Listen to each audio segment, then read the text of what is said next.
ഈ നാട്ടിലെ പത്രങ്ങളും പാപ്പരാസികളും എന്നെ കുറിച്ച് എഴുതി അർമാദിക്കുന്നത് ആസ്വദിക്കാൻ സെലിബ്രിറ്റി സ്റ്റാറ്റസ് ആഗ്രഹിക്കുന്ന യൂഷ്വൽ സൈക്കോപാത്ത് അല്ല ഞാൻ. Dream catcher Arya social media influencer cum serial actress. അപ്പം ഈ സോഷ്യൽ മീഡിയയിൽ അത്ര ആക്റ്റീവ് അല്ലാത്ത ആരെങ്കിലും ഒക്കെ ഈ വീഡിയോ കാണുന്നുണ്ടെങ്കിൽ, നിങ്ങൾ സീരിയലൊക്കെ കാണുന്ന ഒരാളാണെങ്കിൽ, നമ്മുടെ മഴവിൽ മനോരമയ്ക്കകത്ത് ഒരു സീരിയൽ ഉണ്ട്. അപ്പൊ അതിനകത്തൊക്കെ അഭിനയിക്കുന്ന ഒരു കുട്ടിയാണ് ഈ ആര്യ അനിൽ എന്ന് പറയുന്ന ഈ പെൺകുട്ടി. അപ്പൊ കുറച്ച് ദിവസമായിട്ട് ഈ പെൺകുട്ടിയാണ് സോഷ്യൽ മീഡിയയിൽ ഏറെ എന്നെ പോലെ റിയാക്ട് ചെയ്യുന്ന പല ചേട്ടന്മാരും വന്നിരുന്ന നല്ല താങ്ങ് ഈ പെൺകൊച്ചിനിട്ട് താങ്ങുന്നത് ഞാൻ കാണുന്നുണ്ടായിരുന്നു. അപ്പം വെറുതെ കയറി അവളെ അങ്ങ് താങ്ങണ്ട എന്ന് വിചാരിച്ചിട്ടാണ് ഞാൻ ഇത്രയും ദിവസം വെയിറ്റ് ചെയ്തത്. അപ്പൊ സംഗതി എന്താണെന്ന് അറിയാത്തവർക്ക് വേണ്ടി ഞാൻ ചെറുതായിട്ടൊന്ന് പറഞ്ഞുതരാം. ഈ ആര്യ അനിൽ എന്ന് പറയുന്ന ഈ കുട്ടി ഈ അടുത്തൊരു കല്യാണം കഴിച്ചു. അപ്പൊ കല്യാണം കഴിക്കുന്നതിന് മുമ്പ് വേറൊരു ചേട്ടൻ, ഈ അടുത്തൊരു ചേട്ടൻ വന്നിട്ട് പറഞ്ഞതാണ് ആ ചേട്ടനുമായിട്ട് ഈ കുട്ടി റിലേഷനിലായിരുന്നു, ആ കുട്ടിയുടെ അച്ഛന്റെ കൂട്ടുകാരനാണ് ഈ ചേട്ടൻ എന്നൊക്കെ വലിയ കഥകളൊക്കെ വരുന്നുണ്ട്. അപ്പം ഈ ചേട്ടൻ പറയുന്നത് ഞങ്ങൾ തമ്മിൽ റിലേഷനിലായിരുന്നു, അപ്പൊ അവളെന്നെ പറ്റിച്ചു, കുറെ കാശൊക്കെ ഞാൻ കൊടുത്തിട്ടുണ്ടായിരുന്നു, ആ പൈസ ഒന്നും തിരിച്ചു തന്നിട്ടില്ല എന്നൊക്കെ പറഞ്ഞ് ഈ വ്യക്തി ഈ അടുത്ത് കേസൊക്കെ കൊടുത്ത് അങ്ങനെ സോഷ്യൽ മീഡിയയിലൊക്കെ ഈ ചേട്ടൻ വൈറലായി. കഴിഞ്ഞ ദിവസം ചേട്ടൻ ഒരു ഇന്റർവ്യൂ കൊടുത്തു. അപ്പൊ ഇന്റർവ്യൂവിനകത്ത് ഈ ചേട്ടൻ വന്ന് ഈ കഥകളൊക്കെ പറഞ്ഞതിന് ശേഷം നമ്മുടെ ആര്യക്കുട്ടി, ഡ്രീം ക്യാച്ചർ ആര്യക്കുട്ടി വന്ന് ഒരു വീഡിയോ ഒക്കെ ആര്യക്കുട്ടി അങ്ങ് ചെയ്തു. ആര്യക്കുട്ടി കുറെ കാര്യങ്ങളൊക്കെ പറയുന്നുണ്ടായിരുന്നു. അത് ഏതൊരു ഇന്റർവ്യൂ ജസ്റ്റ് ഫോണിൽ വിളിച്ചിട്ട് ഏതൊരു ഇന്റർവ്യൂവിൽ അങ്ങോട്ട് സംസാരിക്കുന്നത് പരിപാടിയായിരുന്നു. അപ്പൊ അങ്ങനെ കുറച്ച് കോൾ റെക്കോർഡ്സ് ഒക്കെ ഞാനും കേട്ടു. അപ്പോ ഇങ്ങനെ ഒരു പരിപാടി സൈഡിൽ കൂടെ നടക്കുന്നുണ്ട്. അപ്പൊ ഇതിനു ശേഷം ഈ 2 ദിവസം മുമ്പ് ഈ ചേട്ടൻ വന്നിട്ട് വേറൊരു ചാനലിലും കൂടെ ഇന്റർവ്യൂ കൊടുത്തു. അപ്പം ആ ഒരു ഇന്റർവ്യൂ ഒക്കെ കഴിയട്ടെ. ഇത് പരിപാടി എന്തൊക്കെയാണെങ്കിലും ഇങ്ങനെ കൊട്ടി ഘോഷമായിട്ട് വരുമല്ലോ, കോൺട്രവേഴ്സി പല സാധനങ്ങളും ഇനി പറഞ്ഞു വരുമല്ലോ. അപ്പൊ എല്ലാം ഒന്ന് കലങ്ങി തെളിയട്ടെ. ഇതിന്റെ ഒരു പൂർണ്ണ രൂപ പുറത്തേക്ക് വന്നതിന് ശേഷം ഇതിനെ വെച്ച് സംസാരിക്കാമെന്ന് വിചാരിച്ചാണ് ഞാൻ ഇത്രയും ദിവസം ഒന്നും പറയാതിരുന്നത്. ഇപ്പോ ഇതിനകത്ത് ആരുടെ കയ്യിലൊക്കെയാണ് പ്രശ്നം എന്ന് എനിക്ക് മനസ്സിലായി. അപ്പൊ അത് അറിഞ്ഞതിന് ശേഷം വീഡിയോ ചെയ്യാന്ന് വിചാരിച്ചു. വെറുതെ കയറി തെറി പറയരുതല്ലോ. പ്രത്യേകിച്ച് ഈ ആര്യക്കുട്ടിയുടെ കല്യാണത്തിന് പോയി അവിടുന്ന് മാമുണ്ട ഒരു വ്യക്തിയാണ് ഞാനും. അപ്പൊ അതുകൊണ്ട് തന്നെ വെറുതെ കയറി അവളെ അങ്ങ് തെറി പറയാൻ എനിക്ക് തോന്നിയില്ല. കാര്യമായിട്ട് അറിഞ്ഞതിന് ശേഷം പറയാമെന്ന് വിചാരിച്ചു.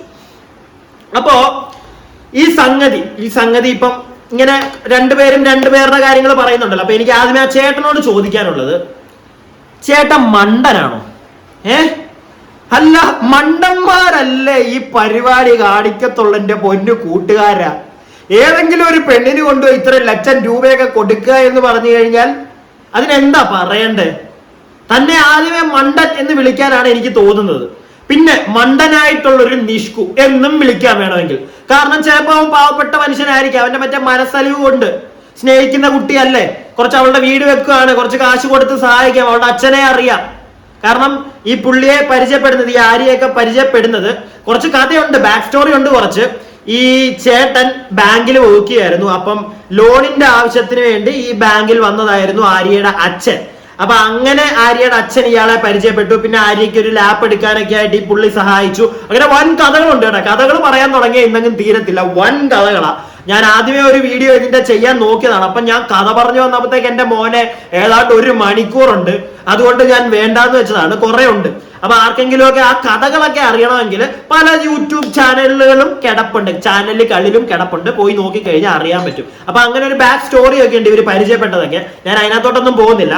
അപ്പൊ എന്തൊക്കെയാണെങ്കിലും ഈ ചേട്ടൻ പറയുന്നത് വെച്ച് കാശ് മേടിച്ചിട്ടുണ്ട് എന്ന് ചേട്ടൻ പറയുന്നു. ഏകദേശം അതിനുള്ള പ്രൂഫ് ഒക്കെ ഇവിടെ ഇപ്പം തെളിഞ്ഞിട്ടുണ്ട്, തെളിവായിട്ട് ഈ ചേട്ടൻ കാണിക്കുന്നുണ്ട്. മിനിഞ്ഞാത്ത ഇന്റർവ്യൂവിൽ ഞാൻ കാണിച്ചു തരാം. അപ്പോ ചേട്ടനോട് ഇനിയുള്ള, ഇല്ലെങ്കിൽ ചേട്ടന്മാരോട്, ഇതുപോലുള്ള ചേട്ടന്മാരോട് ദൈവത്തെ ഓർത്ത് കാശൊന്നും കളഞ്ഞ് ഒന്നിന്റെയും പുറകെ പോകരുത്. അതുപോലെ തന്നെ പെൺകുട്ടികളോടും ഒരുത്തനും വേണ്ടി ഒരു പരിധിയിൽ കൂടുതൽ കാശൊന്നും ഇറക്കരുത്. എന്തിനാണ് ഇങ്ങനത്തെ മണ്ടത്തരവും സോക്കേടും ഒക്കെ കാണിക്കാൻ പോകുന്നത്? നിങ്ങൾ പണിയെടുത്ത് കാശുണ്ടാക്കുകയാണെങ്കിൽ അത് നിങ്ങൾ ഉപയോഗിക്കൂ. നിങ്ങളുടെ ജീവിതത്തിലെ കല്യാണം കഴിച്ച് ഭാര്യയൊക്കെ ആയി കഴിഞ്ഞ് കഴിഞ്ഞാൽ ഭാര്യയ്ക്ക് വേണ്ടി ഉപയോഗിക്കും. അല്ലാതെ കെട്ടുന്നതിന് മുമ്പേ കാമുകിയാണ് എന്നൊക്കെ പറഞ്ഞ് കാമുകിക്ക് കൊടുക്കാൻ ചെന്ന് കഴിഞ്ഞാൽ ഇങ്ങനത്തെ പണിയൊക്കെ കിട്ടും. ഇതിനകത്ത് എനിക്ക് തോന്നിയൊരു കേസ് എന്താണെന്നറിയോ? ഈ പുള്ളി ഈ ഒരു കാശൊക്കെ കൊടുത്തതിന് ശേഷം ഇവർ തമ്മിൽ ബ്രേക്കപ്പ് ആയതിനു ശേഷമാണ് ഈ ഒരു ഇഷ്യൂ കൊണ്ടൊക്കെ വരുന്നത്, കേസൊക്കെ കൊടുത്ത്. ചിലപ്പോ ഇയാള് ഈ പെണ്ണിനെ കെട്ടിയിട്ടുണ്ടായിരുന്നെങ്കിൽ ചിലപ്പോ ഈ ഒരു കേസ് കൊണ്ടൊന്നും വരത്തില്ലായിരുന്നായിരിക്കാം.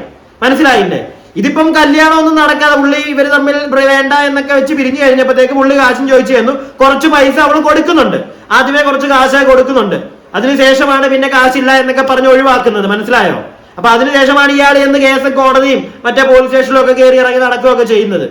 അതുപോലെ തന്നെ ആര്യ കുറെ കാര്യങ്ങൾ പറയുന്നുണ്ട്. ആര്യ പറയുന്നതിനകത്തെ പലതും നമുക്ക് അങ്ങോട്ട് ദഹിക്കാൻ പാടാം.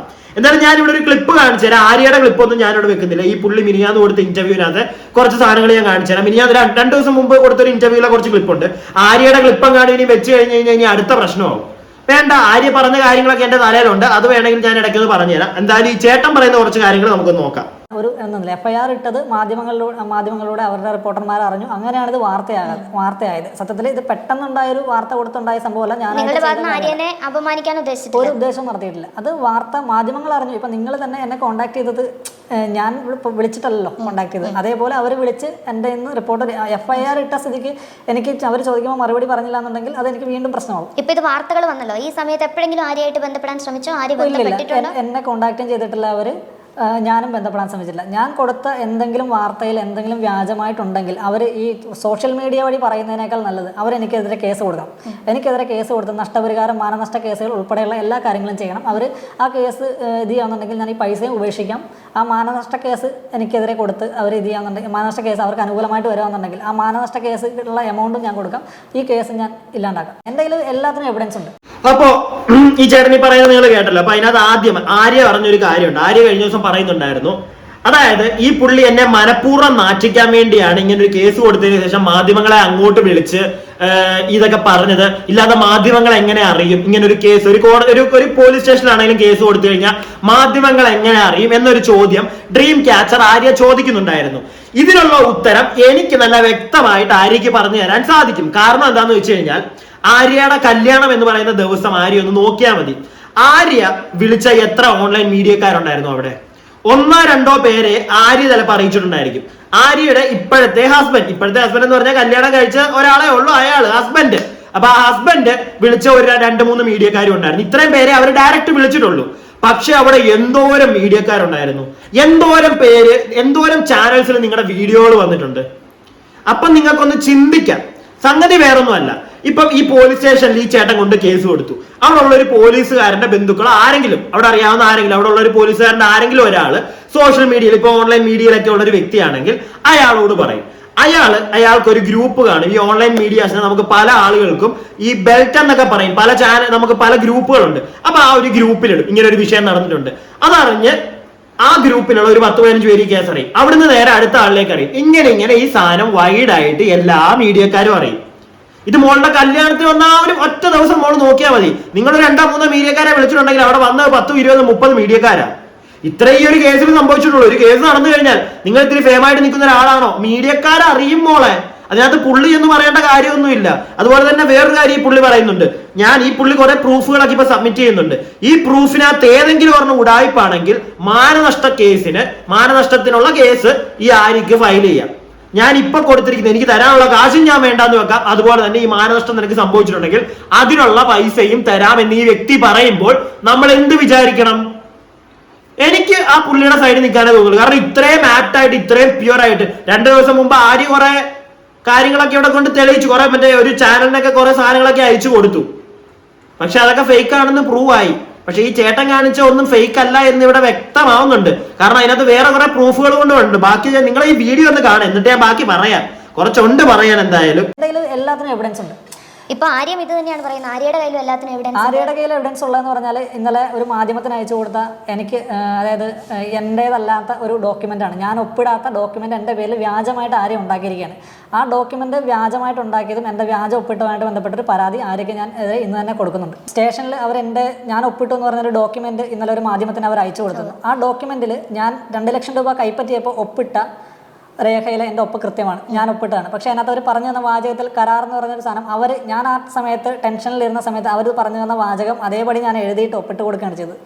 പക്ഷേ അതിൻ്റെ ഒപ്പം മനഃപൂർവ്വം വ്യാജമായൊരു ഡോക്യുമെൻ്റ് സൃഷ്ടിക്കാൻ വേണ്ടിയിട്ട് അതിനകത്ത് വീണ്ടും ഒരു ഡോക്യുമെൻ്റ് സെയിം ഡേറ്റിൽ അവർ തന്നെ എനിക്ക് എൻ്റെ ഡേറ്റ് ഓഫ് ബർത്ത്, എൻ്റെ ജന്മദിനവും എൻ്റെ ഏജും പോലും അറിയാതെ കൃത്യമാക്കാതെ അവർ തന്നെ ആരുടെയോ ഹാൻഡ് റൈറ്റിംഗിൽ എഴുതി ഒപ്പിട്ട ഒരു ഡോക്യുമെന്റ് ഇപ്പോൾ സബ്മിറ്റ് ചെയ്തിട്ടുണ്ട്. അത് പ്രണയമായിരുന്നതിന് എന്ത് തെളിവാണ്?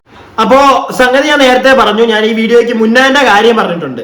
ആര്യ സബ്മിറ്റ് ചെയ്ത പ്രൂഫ് കഴിഞ്ഞ ദിവസം ഒരു മീഡിയക്കൊക്കെ കൊടുത്തിട്ടുണ്ടായിരുന്നു, എല്ലാം ഉടായിപ്പാടും തെളിഞ്ഞു. അതുപോലെ തന്നെ അതിനകത്ത് തന്നെ നിങ്ങളൊരു കാര്യം ശ്രദ്ധിച്ചോന്ന് അറിയത്തില്ല, കുറച്ചുകൂടെ ഡീറ്റെയിൽ ആയിട്ട് നിങ്ങൾ വേറെ ചാനലിലോ അല്ലെങ്കിൽ ഇതിന്റെ ഈ ഒരു ഞാനിപ്പോ ഈ കട്ടിങ് എടുത്തിരിക്കുന്ന ഫൈനൽ ന്യൂസ് എന്ന് പറയുന്ന ഒരു ചാനലിൽ നിന്നാണ്, അവിടെ പോയി നോക്കിയാൽ നല്ല വ്യക്തമായിട്ട് നിങ്ങൾക്ക് കാണാൻ പറ്റും. ഞാൻ ഈ കട്ട് ചെയ്ത് സൈഡിൽ ചെറുതായിട്ട് കാണിക്കുന്നതുകൊണ്ട് കാണാൻ പറ്റണമെന്നില്ല. അതിനകത്ത് നല്ല വ്യക്തമായിട്ട് ആ കൊടുത്തിരിക്കുന്ന പ്രൂഫിനകത്ത്, ആര്യ കൊടുത്തിരിക്കുന്ന പ്രൂഫിനകത്ത് ഈ വ്യക്തിയുടെ വയസ്സ് 40 എന്ന് കൊടുത്തിട്ടുണ്ട്. ഈ വ്യക്തി അയാളുടെ ആധാർ കാർഡ് കാണിക്കുന്നുണ്ട് 1992 ജനിച്ചത്. അങ്ങനെയാണെങ്കിൽ അയാൾക്ക് 40 വയസ്സ് ഏത് രീതിയിലെന്ന് എനിക്ക് മനസ്സിലാവുന്നില്ല. ഓക്കെ, കൂടിപ്പോയാൽ 31-32 വയസ്സ് കാണും ആ വ്യക്തിക്ക്. അതിനകത്ത് തന്നെ ആര്യ പറഞ്ഞതിനകത്ത് ഫേക്ക് എന്നൊരു സാധനം നമുക്ക് പ്രൂവൺ ആണ് അവിടെ. പിന്നെ ഇത് മാത്രമൊന്നും അല്ല, ബാക്കി കാണ്. എന്ത് തെളിവാന്ന് ചോദിച്ചു കഴിഞ്ഞാൽ, ഇപ്പോൾ എൻ്റെ കോൾ ഹിസ്റ്ററി തന്നെ പരിശോധിച്ച് കഴിഞ്ഞാൽ അച്ഛൻ്റെ കൂട്ടുകാരനാണെങ്കിൽ അച്ഛൻ്റെ കൂട്ടുകാരനെ നിരന്തരം വിളിച്ച് സംസാരിക്കുമോ, അല്ലെങ്കിൽ ഒരു ദിവസം എല്ലാ ടൈമിലും കോൺടാക്ട് ചെയ്യുമോ, അല്ലെങ്കിൽ എൻ്റെ കോൾ ഹിസ്റ്ററി, അതായത് 2017 മുതൽ 2021 വരെയുള്ള എൻ്റെ കോൾ ഹിസ്റ്ററിയിൽ ആര്യയുടെ നമ്പറുമായിട്ടുള്ള കോൺടാക്ട് നോക്കിയാൽ മതി. പിന്നെ എൻ്റെ ഫ്ലിപ്കാർട്ട് വഴി ഞാൻ ഓരോ സാധനങ്ങൾ വാങ്ങിച്ചിരിക്കുന്നതിൻ്റെ ബില്ലുകൾ, ഡീറ്റെയിൽസ്, ആര്യയ്ക്ക് ഓരോ സാധനങ്ങൾ പർച്ചേസ് ചെയ്ത് കൊടുക്കുന്ന കാര്യങ്ങൾ, പിന്നെ അതുകൂടാതെ എന്താ പറയുക, ആര്യ ഉപയോഗിക്കുന്ന മൊബൈൽ ആരുടെ പേരിൽ ബില്ലടിച്ച IMEI നമ്പർ നോക്കി അറിയാൻ പറ്റും. ഞാൻ മേടിച്ചു കൊടുത്ത ഫോൺ, ഞാൻ മേടിച്ച ലാപ്ടോപ്പ്, ആര്യയുടെ വീട്ടിലോ പല സാധനങ്ങൾ, ഞാൻ അങ്ങനെ ഒരു റിലേഷൻ ഒരു അച്ഛൻ്റെ കൂട്ടുകാരനായിട്ട് എല്ലാവർക്കും ഉണ്ടാവുമെന്ന് എനിക്കറിയത്തില്ല. ഇപ്പോൾ ചേട്ടനെ കൊണ്ട് കുറേ സാധനങ്ങൾ ഫ്ലിപ്കാർട്ടിൽ നിന്നും മറ്റുമായിട്ട് ഓർഡർ ചെയ്യിപ്പിച്ചെന്നൊക്കെ ചേട്ടൻ പറയുന്നുണ്ട്. ഇതിനൊക്കെ എന്തെങ്കിലും തെളിവുണ്ടോ? തെളിവെന്ന് പറഞ്ഞാൽ അണ്ടർസ്കേർട്ടുകൾ, ഡ്രിമ്മർ, പല സാധനങ്ങളും, ക്രീം, കണ്ണെഴുതുന്ന ഐലൈനർ, അങ്ങനെയുള്ള പല സാധനങ്ങളും എന്നെ കൊണ്ട് ഫ്ലിപ്കാർട്ട് നിങ്ങൾക്ക് കാണിച്ചു തരാം. ഞാൻ ഇത് കണ്ടോ, ഇത് ഒലയുടെ ക്രീം ആര്യ എന്നനിൽ 5/11 Yashoda Nilaya 7th cross road, Lakshmi ലൈത്ത്, Munnekolala main road, Marathahalli PO Bangalore, 560037. ബാംഗ്ലൂരിൽ ആര്യയ്ക്ക് ഞാൻ എടുത്തു കൊടുത്ത 1 RK ഫ്ലാറ്റിൽ ആര്യ താമസിക്കുന്ന അടുത്തേക്ക് ഡെലിവറി അയക്കുന്ന സാധനങ്ങളാണ്. ഇത് ഒലയുടെ ക്രീമാണ്. ഇത് അച്ഛൻ്റെ സുഹൃത്തായ ഒരാളെ കൊണ്ട് മേടിപ്പിക്കുമെന്ന് എനിക്കറിയത്തില്ല എല്ലാവരും. പിന്നെ അതെ സെയിം അങ്ങോട്ട് തന്നെ മിക്സിയാണ്, ബട്ടർഫ്ലൈയുടെ 3750 വാട്ട് മിക്സർ ഗ്രൈൻഡർ. ഇതും ബട്ടർഫ്ലൈയുടെ മിക്സർ ഗ്രൈൻഡർ. അയ്യോ ചിരിക്കണ, എന്താ പറയണ്ട ഇതിനൊക്കെ. ആ പുള്ളി സത്യം പറഞ്ഞു കഴിഞ്ഞാൽ അയാൾ ഇതൊക്കെ കാണിക്കുമ്പോഴത്തേക്കാണ് അയാൾ ഒരു നിഷ്കുവാണെന്നുള്ളൊരു സാധനം എനിക്ക് തോന്നുന്നത്. ഞാൻ പക്ഷേ ഇങ്ങനെയൊക്കെ നിഷ്കുവ ഇക്കാലത്ത്, അതാണ് ഞാൻ ആലോചിക്കുന്നത്. അതെനിക്ക് മനസ്സിലാവാത്തത്. ഇപ്പം പോലീസുകാരിപ്പം അയാൾ പറയുന്ന കണക്ക് തന്നെ ഇയാളുടെയും ആര്യയുടെയും മറ്റേ കോൾ ഹിസ്റ്ററി ഒക്കെ തപ്പിക്കഴിഞ്ഞാൽ ആര്യ പറയുന്നുണ്ട് ആര്യയുടെ അച്ഛന്റെ കൂട്ടുകാരനാണെന്ന്. അപ്പൊ അച്ഛന്റെ കൂട്ടുകാരനാണോ ഇല്ലയോ എന്നൊക്കെ കോൾ ഹിസ്റ്ററി തപ്പിയാ അറിയാം. അച്ഛന്റെ കൂട്ടുകാരനെയൊക്കെ എന്താ ഇത് മറ്റേ വിളിച്ചോണ്ടേ ഇരിക്കാനായിട്ട് അച്ഛന്റെ കൂട്ടുകാരൻ മറ്റേ, ഞാൻ കൂടുതലൊന്നും പറയുന്നില്ല, നമ്മള് വേറെ പുറത്തുള്ള നോർത്ത് അമേരിക്ക ഇങ്ങോട്ടൊക്കെ പോയി കഴിഞ്ഞാൽ അച്ഛന്റെ കൂട്ടുകാരുമായിട്ടുള്ള ചില ഉള്ളു പറയുന്നില്ല. അപ്പൊ അതാണോ അങ്ങനത്തെ എന്തെങ്കിലും എനിക്ക് അറിയാൻ പാടില്ല. അല്ല എന്താ പറയണ്ടേ, അച്ഛന്റെ കൂട്ട് ഇപ്പൊ നോക്കിയാൽ അറിയാൻ പറ്റും. തീരെ മോളുടെ ആദ്യത്തെ ഒരു കള്ളത്തിലൊക്കെ അവിടെ വീഴും കേട്ടോ. കോൾ ഹിസ്റ്ററി ഒക്കെ തപ്പിച്ചെന്നാ എന്തിനാണ് നീ ഇത്രയും കോൾ ചെയ്യേണ്ട കാര്യം ചോദിക്കും. അതുപോലെ തന്നെ അയാളെ മേടിച്ചു കൊടുത്ത സാധനത്തിന്റെ ലിസ്റ്റ് ഒക്കെ അയാളുടെ ഉണ്ട് ഫ്ലിപ്കാർട്ടിൽ കിടക്കുന്നത്. അതിനകത്ത് അഡ്രസ്സ് കാണിക്കുന്നുണ്ട് ആര്യാനിലിന്റെ. അത് തിരക്കുമൊക്കെ ചെയ്തു. ആര്യാനിൽ അവിടെ താമസിച്ച അഡ്രസ് ആണ് അത്. ഓക്കെ, അതുകൂടാതെ ആ താമസിച്ച വീട് ആ 1 RK അയാളെ എടുത്തു കൊടുത്തേന്ന്. ഇയാള് സത്യം പറഞ്ഞോണ്ടല്ലോ, എനിക്ക് ഇയാളെ ഇപ്പോഴും ഒരു ഇങ്ങനെയൊക്കെ എന്തിനാണോ മനുഷ്യ ചെയ്തു കൊടുക്കുന്നത്. ആര്യക്കുട്ടി ആ കാശൊക്കെ തിരിച്ചു കൊടുക്കുക. കെട്ടിയില്ലേ, ഇനി ആ കാശൊക്കെ തിരിച്ചു കൊടുക്കുക. എന്തായാലും പ്രൂവണാണ് മോളെ എനിക്ക് ഉറപ്പായി. അയാളെ ഊറ്റിയിട്ടൊക്കെ ഉണ്ട്. അപ്പൊ ആ കാശങ്ങ് തിരിച്ചു കൊടുത്തേക്ക്. എനിക്ക് അത്രേ ഉള്ളൂ, മോളോട് അത്രേ ഉള്ളൂ പറയാൻ. പക്ഷെ ഇങ്ങനെയുള്ള ചേട്ടന്മാരോടാ എന്താണിത്? തന്നെ ഡൗട്ട് അടിക്കൂടോ, തന്നെ ഡൗട്ട് അടിക്കും. കാരണം ഒരാൾ ഇത്രയും കാശും കൊടുത്ത ഒരാളുടെ പുറകെ നടക്കുക എന്നൊക്കെ പറഞ്ഞു കഴിഞ്ഞാൽ what the hell is that? ഇത്രയും സാധനമൊക്കെ മേടിച്ചു കൊടുത്ത് തനിക്കെന്താ ഭ്രാന്തോ? അവള് ബാംഗ്ലൂർ പോയി കിടക്കുകയാണെങ്കിൽ അവളെ വീട്ടുകാരോട് നോക്കാൻ പറയണം, ഇല്ലെങ്കിൽ അവള് പണിയെടുത്ത് കാശുണ്ടാക്കണം. താനിതൊക്കെ മേടിച്ചു. എന്റെ പൊന്ന് ചേട്ടാ. അപ്പൊ ഇങ്ങനെയുള്ള ചേട്ടന്മാരോടും കൂട്ടുകാരോടും ഒക്കെയാണ് ദൈവത്തെ ഓർത്ത് ഇങ്ങനത്തെ വള്ളിയിലൊന്നും പോയി ചാടാതിരിക്കുക. പിന്നെ ആര്യക്കുട്ടി ഞാൻ പറഞ്ഞ കേട്ടല്ലോ, കാണുന്നുണ്ടെങ്കിൽ കണ്ടാലും ഇല്ലല്ലോ, ആര്യക്കുട്ടിയെ പോലുള്ള ചേച്ചിമാരോട് ഇങ്ങനൊന്നും പറ്റിച്ച് വിടരുത്. കാശൊക്കെ സ്വന്തമായിട്ട് വല്ലതൊക്കെ ഉണ്ടാക്കിയിട്ട് തിന്നാൻ നോക്ക്. ഗ്രൈൻഡറൊക്കെ സ്വന്തമായിട്ട് മേടിക്കും, ട്രിമ്മറും ചട്ടിയൊക്കെ സ്വന്തമായിട്ട് മേടിക്കും. അല്ലാതെ വല്ലോന്റെയും കാശിന് why you are doing this. അപ്പൊ ഇങ്ങനെയൊക്കെ സാഹചര്യം കിട്ടിയാൽ ആരാണെങ്കിലും ചെയ്ത് വിടുമായിരിക്കും. ഇപ്പൊ ആര്യക്കുട്ടി അതേ ചെയ്തുള്ളൂ. പക്ഷെ ഇത്ര നാണക്കേടായി മോളെ. നീ ഒരു ഇൻഫ്ലുവൻസർ ആണ്. ഇപ്പൊ നിന്റെ ആവശ്യത്തിലധികം കാശ് കാണും. അപ്പം കൊടുത്തു വിട്. ചുമ്മാ അതിന്റെ പേരും പറഞ്ഞ് നീ കിടന്ന് കൂടുതൽ നാറണ്ട. അത്രേ എനിക്ക് പറയാനുള്ളൂ. അപ്പൊ ഞാൻ പറഞ്ഞ കാര്യത്തോടൊക്കെ ആരെങ്കിലും ഒക്കെ യോജിക്കുന്നുണ്ടെങ്കിൽ ഒരു ലൈക്കൊക്കെ തരിക, കമന്റ് ഒക്കെ ഇടുക. അതുപോലെ തന്നെ വീഡിയോ സബ്സ്ക്രൈബ് ചെയ്യാതെ കാണുന്ന ചേട്ടന്മാരും ചേച്ചിമാരും കൂട്ടുകാരും ഒക്കെ ഉണ്ടെങ്കിൽ ഒന്ന് സബ്സ്ക്രൈബ് ചെയ്തിട്ടൊക്കെ കാണുക. ഓക്കെ, അപ്പൊ എനിക്ക് ഇത്രയൊക്കെ ഉള്ളൂ ഈ ഒരു വിഷയത്തിൽ പറയാൻ. രണ്ടുപേരുടെയും മിസ്റ്റേക്ക് ഉണ്ട്. ഇങ്ങനെയൊക്കെ ചെയ്തു കൊടുക്കാൻ നിന്ന അദ്ദേഹം ഒരു മണ്ടൻ തന്നെ. അത്രേ എനിക്ക് പറയാനുള്ളൂ. എന്നിട്ട് കല്യാണം കഴിച്ചില്ല, വേറൊരാള് കെട്ടി, അതിന്റെ പേരും പറഞ്ഞ് ബ്രേക്കപ്പ് ആയി നേരത്തെ എന്ന് വെച്ചിട്ട് കല്യാണം കഴിഞ്ഞപ്പോഴത്തേക്ക് ഇങ്ങനത്തെ കാര്യങ്ങൾ വന്ന് ഇറക്കി പുള്ളി. അത് ഇറക്കുന്ന പുള്ളിയുടെ വേറെ അവസ്ഥയില്ല. പുള്ളി പറയുന്നുണ്ട് എനിക്ക് നാണം കെടുത്താൻ താല്പര്യമില്ല, പക്ഷെ വേറെ മാർഗ്ഗമില്ല. പുള്ളിക്ക് കാശ് തിരിച്ചു വേണം. പുള്ളിയുടെ സൈഡിൽ നോക്കുമ്പോൾ വേണം. ഒരു പരിധിക്കുള്ള പുള്ളിയെ പറയാൻ പറ്റത്തില്ല കുറ്റം. ഇവളുടെ കേസിൽ, ആര്യയുടെ കേസിലാണെങ്കിലും എന്താ പറയേണ്ടത്? അവൾ ആ സമയത്ത് അവളെ ആവശ്യത്തെ യൂട്ടിലൈസ് ചെയ്തു. പക്ഷെ ഒരു പോയിന്റിൽ മിസ്റ്റേക്ക് ഉണ്ട് എന്നുള്ള കാര്യം അറിയാം നമുക്ക്. എന്നാലും നിന്നെ കൂടുതലൊന്നും പറയാനില്ല. ഇന്നത്തെ കാലഘട്ടം അങ്ങനെയാ. പക്ഷെ ആ മേടിച്ച കാശ് തിരിച്ചു കൊടുക്ക്. അത് പിടിച്ചിട്ടില്ല എന്ന് പറഞ്ഞ് കൂടുതൽ പ്രശ്നം ഉണ്ടാക്കാൻ വരണ്ട. അത് തെളിഞ്ഞു കഴിഞ്ഞ കാര്യമാണ്. കാരണം പുള്ളി ഈ മേടിച്ചു കൊടുത്ത സാധനത്തിന് വരെ പുള്ളി ഇങ്ങനെയൊക്കെ പറയുന്നുണ്ട് മോളെ, ഈ ട്രിമ്മറും കുമ്മറും ഒക്കെ. പിന്നെ നിങ്ങൾ സമ്മതിച്ച കേസല്ലേ, കാശ് മേടിച്ചതാണ് വീടിന്റെ കേസിലെങ്കിൽ തിരിച്ചു കൊടുത്ത് വിട്. വെറുതെ കൂടുതൽ നാറാൻ നിൽക്കണ്ട. ഓക്കെ, എന്ത് മനോഹരമായ നാടാണ്.